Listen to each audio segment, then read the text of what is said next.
یا صاحب الزمان یا وارث قرآن.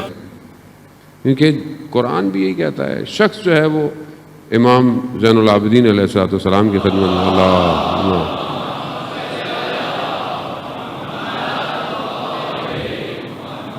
امام کی خدمت میں آیا. امام سے کہا کہ مولا مجھے دین کا خلاصہ بتا دیں، یہ جو دین ہے اس کا ایک خلاصہ بتا دیں کہ کون سی چیز ہے، ایسا خلاصہ بتا دیں کہ میں اس پہ عمل کروں. تو امام نے اسے 3 چیزیں تعلیم فرمائی. پہلی چیز امام نے کہا کہ اپنے عہد کو وفا کرو، جو تم نے عہد کیا ہے، جس سے تم عہد کرتے ہو، وعدہ کرتے ہو، اس کو وفا کرو، یہ پہلی چیز ہے. دوسری چیز کہا کہ قول الحق، حق بات کہو، ہمیشہ حق بات کہو. تو میں اس کو بعد میں تھوڑا سا کھولوں گا آپ کے لیے. تیسری چیز حکم بالعدل، یعنی اگر کسی چیز کا حکم کرو تو عدالت کے ساتھ کرو. یہ امام نے خلاصہ کر دیا. اب آپ بولیں 3 چیزیں تھیں، لیکن اب آپ اس کو عمل کرنا شروع کر دیں. جس سے عہد کیا ہے، قرآن کہتا ہے اوفو بعہدکم، جو تم نے وعدے کیے ہیں ان کو پورا کرو، ان کو وفا کرو. پروردگار نے باقی نبیوں کی جو قومیں تھیں ان سے عہد لیے تھے، کس کس نے ان عہدوں کو نبھایا. کو ہمارے استاد ڈاکٹر رفیع کے بہرحال آج کل وہ کووڈ کی وجہ سے مریض ہے، خدا ان کو شفائے کاملہ عطا فرمائے. وہ اپنے بیان میں فرماتے ہیں کہ عہد جو ہے وہ 4 قسم کا ہے جو ہماری زندگی میں ہوتا ہے اور ہونا چاہیے. پہلا عہد خدا کے ساتھ ہے. انسان خدا کے ساتھ جو عہد کرتا ہے اسے پورا. اب خدا کے ساتھ کیا ہے؟ وہ خدا میں تیرا بندہ ہوں، تو بندہ کیا کرے گا؟ بندگی کرے گا، عبادت کرے گا. خدا میں یہ نہیں کروں گا، خدا میں. ہم کرتے بھی تو ہیں خدا سے عہد. غلطی ہو جائے تو ہم لوگ کیا کرتے ہیں؟ معافیاں مانگتے ہیں، پھر وعدہ کرتے ہیں، مگر وہ وعدہ ہی کیا جو وفا ہو. ہمارے وعدے ویسے بھی وفا نہیں ہوتے.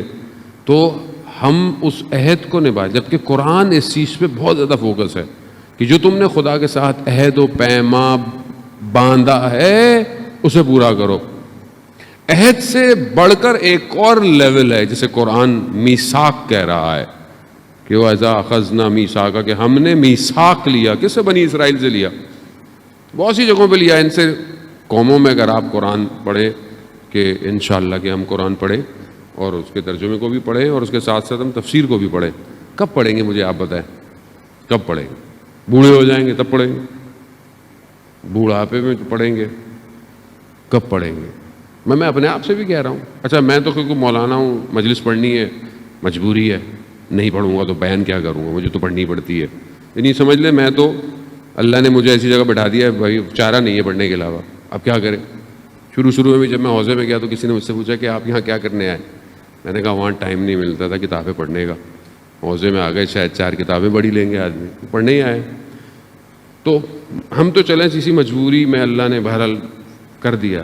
لیکن اب ہم اپنی زندگی میں دیکھیں کہ ہم کب پڑھیں گے قرآن، اور پھر اس کو ظاہر عربی ہماری بہت اچھی نہیں ہے سب کی، تو اس کا ترجمہ اور پھر اس کی تفسیر کب پڑھیں گے؟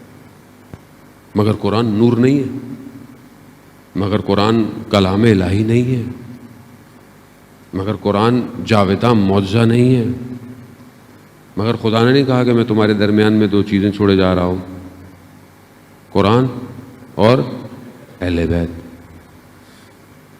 جس نے ان دونوں کو تھاما وہ پہنچ جائے گا. رسول خدا کا فرمان ہے، حدیث ثقلین مشہور ہے. حدیث ثقلین کہ 2 چیزیں دو رہا ہوں، ان دونوں کو تھامو تو مجھے حوض کوثر پہ ملنا. یعنی اگر حوض کوثر تک جانا چاہتے ہیں تو کیا کریں؟ قرآن اور اہل بیت دونوں. قرآن اہل بیت کی تعریف کر رہا ہے، اہل بیت قرآن کو بیان کر رہے ہیں. خود ابن عباس سے کہا تھا نا کہ کیا آپ حضرت علی کی شان بیان کرتے رہتے ہیں؟ تو ابن عباس نے کیا تھا؟ میں قرآن کی تلاوت چھوڑ دوں؟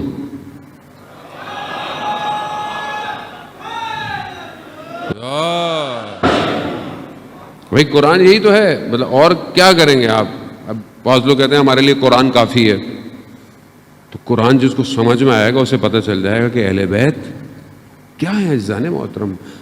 اصل مفسر یہی ہیں، اصل یہی بتا سکتے ہیں کہ کون سی آیت کس لیے نازل ہوئی ہے۔ وقت بہرحال ہمیشہ کی طرح محدود ہی ہے، تو اب ظاہر ہے کوشش تو پوری ہوتی ہے کہ ہم آپ کی خدمت میں بیان کریں۔